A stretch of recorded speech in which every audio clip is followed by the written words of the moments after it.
Hello, my name is Douglas Babington. I'm one of the jurors for this year's QWF Literary Awards.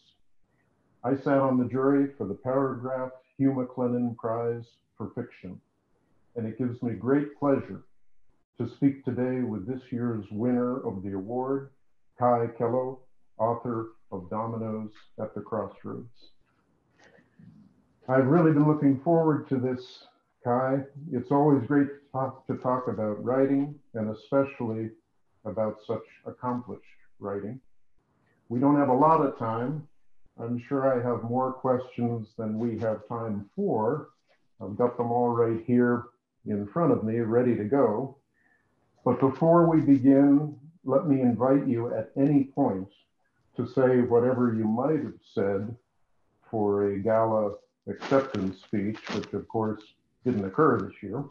And also, I think that together we should try to give the people who tuned in a clear idea of what the book is like so that they'll be especially encouraged to read it.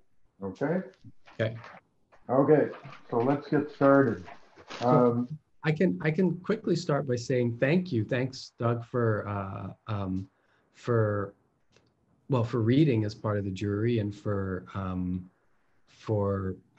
identifying with the book, and thanks for being here to do the interview. It's nice to be talking under these circumstances. Well, I appreciate that, and sincerely, it's a treat for me. I very much enjoyed reading all of the entries, and I think as you'll see from my questions, your book just stirred up a lot of positive energy and a lot of response. So I think that's always a good sign. Oh, thank you. Yeah. At the back end of this collection, Kaie, you begin your acknowledgments by expressing gratitude to people uprooted, marooned, but refusing to be erased. What kind of erasure would you say most prompts and motivates you as a writer? That's a difficult question. I think that's a very difficult question. That's a good question. I mean, I think that under so many circumstances, there are interesting stories and interesting experiences that haven't been amplified in any culture, you know, and introducing those experiences to the broader cultural narrative, and to have those other stories circulate and speak with the stories already in circulation is, I think, a valuable thing, and enriching kind of goal. And I think that that's what in so many ways, that's what fiction does. That's what poetry does. That's what literature does. That's what it permits, that additional kind of conversation, the broadening of the cultural conversation. Well, I think as one who's read the book and reread several of the narratives, you succeeded in doing exactly that. And here's a related question. Caribbean politics flows throughout your book. For example, in Ashes and Juju, you mentioned the researcher Tamika Brown, and she's responding in that narrative to a question from contract staff, and she mentions the New Jewel movement. It's also mentioned, I noticed, in your title story. I had to look it up. I learned JEWEL is an acronym for Joint Endeavor for Welfare, Education, and Liberation. I read about its Marxist-Leninist foundation, and I read about the career of Maurice Bishop. And I didn't know much of anything about those topics. Do you anticipate readers' lack of knowledge regarding the Caribbean? And if so, is that at all problematic? No, I don't think so. You know, that's a good question, because I don't, in a way, have a lot of anticipation or a lot of expectations of the readers, because when I'm writing about things that exist in my awareness and in my consciousness. Right. And, Right. I think of, in a way, of reading a book as a similar process to getting to know a person, which is that you gradually get introduced to the things the ideas, the thoughts, the references, the histories that circulate in their mind, in their family, and that inform how they speak, how they act, the decisions they make, how they dress, how they interact with the world. And that process is always gradual, and it requires, inevitably, it's going to require a little bit of thought and some research on the part of anybody who enters into that kind of relationship. So I think about getting to know a book and reading as establishing a relationship. And I guess the one thing I do expect is that if a person decides to read the work and commits to that act, then they're committing to putting in a little bit of work.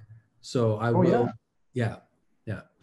No, I don't mean to interrupt you, but yeah, exactly. I think, reading, the act of reading, it's one of those words that's very vague, and there are many different types of reading. And the kind of attentive reading that I think a book like yours requires, that's a good thing. And I should say the book is so it's a collection of short stories. I think it's 12 short stories. Some of them are not really stories. They're these weird sort of I was thinking of working under the broad umbrella of fiction, but having referencing memoir, referencing essay, referencing music writing, referencing journaling, and referencing even the poem in a way, because there's some passages in certain stories, and then the final story that are more really kind of like weird poem type pieces of writing than they are. Oh, I agree. Stories. So it was an attempt to I guess find or assemble a kind of genre for this work that looks at characters who crisscross the country, and they all come from different Caribbean backgrounds. So some are Jamaican, some are Haitian, some are from St. Vincent, some are mixed, and growing up in the Caribbean diaspora, it's one of the interesting things is that, say, growing up in a place like Montreal or in Calgary, you meet so many people. If you're Guyanese, you might meet, you're not only going to meet Guyanese people, you get to know people from Trinidad, people from Barbados, people from St. Lucia. And so you develop this kind of awareness of a variety of the different cultures in the Caribbean and their particularities, their language, their foods, their and other characteristics. And you develop this familiarity, and I think it informs you personally as you relate to yourself here. So I wanted to kind of talk about that and explore that a little bit, and explore how those different communities, exist in different parts of Canada. But all the characters, with the exception of two, are born here. There's one character. Who are the two exceptions? The two exceptions. The one exception is the secret agent Hamidou Diop. Oh yeah. He is Senegalese, but he actually comes from a Québécois novel published in the late '60s, Prochain Épisode by Hubert Aquin. So he's not. I looked that up too. Okay. Yes. Yeah. He's not even a real character. He's a real character, but not a person who becomes a character. Right. And the other one is in the title story, Dominoes at the Crossroads. The main male character is born on the island. He's not born in Canada. Right. Yeah. He grew up in Canada, but he's not born here. So. But those are the only two, right? Those are the only two. Yeah. Yeah. Well, what you're saying about I don't know, sort of poking around in different generic approaches, I think that's very much my experience of reading the book. And as I was preparing for the interview, I was saying to myself, well, don't use the phrase short story. These really aren't short stories. So I figured I'm going to stick with narratives and see where we go from there. But they're diverse. And I would like to ask you a question about style. Um, there's a passage I really love, Kai, in Porcelain Nubians, where the narrator is describing the neighborhood of Saint Michel. And it goes like this. It was an elsewhere where Arab men squatted on the sidewalk outside a cafe, holding saucers on which they perched tiny cups of espresso, while smoking cigarettes and watching the shoppers on Jean Talon Street. There follow, right after that, 9 consecutive clauses, each beginning with "it was, it was, it was." It was zigzagging power lines, Jehovah's Witnesses, concrete high-rise, a lot of stuff. Uh, my question is, with that stylistic precision, and I like spotting that sort of thing in writing, that sort of deliberate repetition, it was, it was, it was. What are you aiming to convey, would you say, to the reader? When you make those kinds of stylistic choices? I'm a big fan of the list. Yeah, yeah. You know, and the sort of, you know, the Whitmanian kind of cumulative repetition, and Sure. you're able to and how that device helps you to communicate I guess a sense of something being as a reader, when you experience that, or at least my experience of that as a reader has been, you get to, it's almost like you're seeing something being constructed.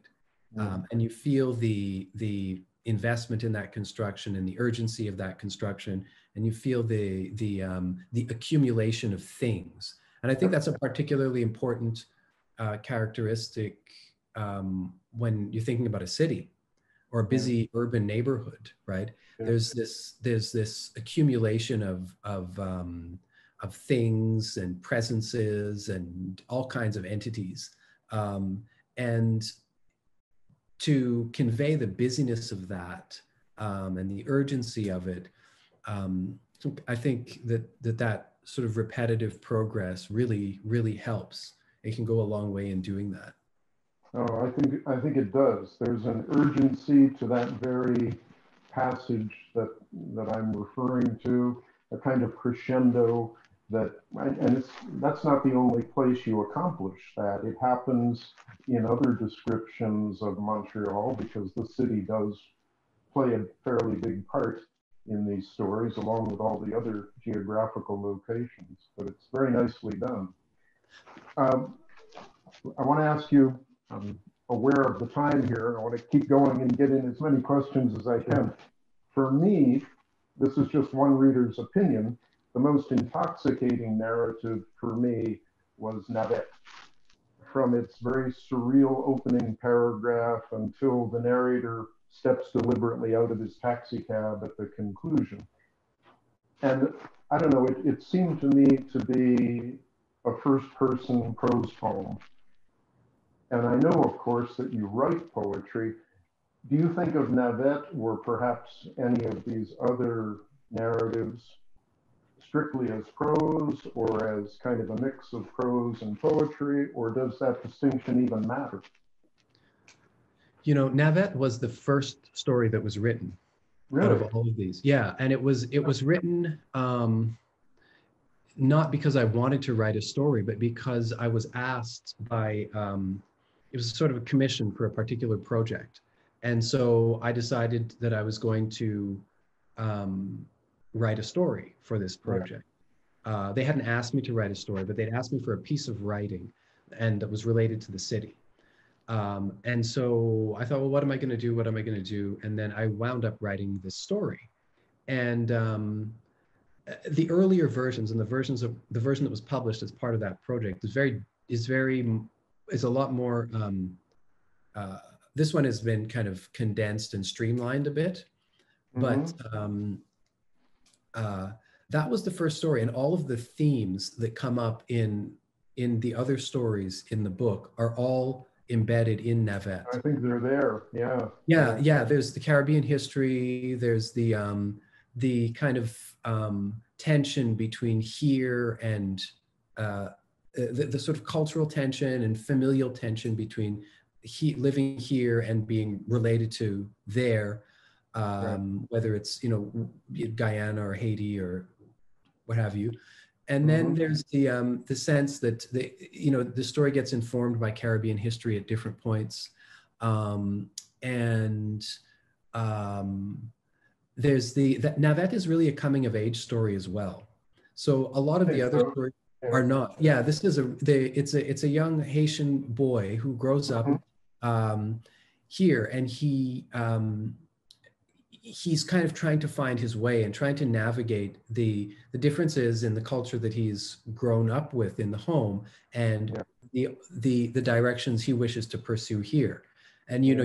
you brush up against the respectability politics of your parents and of the Yeah. community, and you want to, he wants to sort of slough those off and go into, he goes to UCAM. He wants to join the student strike in Oh, 2012. okay. Yeah. And Yeah. yeah, and his parents just don't understand that. Uh, but it also references, anyways. So it's funny that you mentioned that story, because that was the first one. And that was kind of the genesis of the whole collection. Every other Oh, that's story. interesting. Of course, I didn't realize that. Yeah. Yeah, Hmm. yeah. But in terms of that story's relationship to poetry, I mean, I don't. That story, maybe it could be it. I think it develops. It's written like a story, but I Yeah. think that the way it moves and progresses is more like a poem. In that, in a poem, you don't have to pursue the narrative and push the plot along in a way. Yeah. You can kind of zigzag around. You can move back and forward in time really easily. You don't have to be too faithful to setting. You don't necessarily have to describe the character or Right. anything like that. You can meander. I think that kind of loose progression, that comes from the poem, but the I think. language is the language of fiction. Yeah. I think that's very well said, because my reading experience,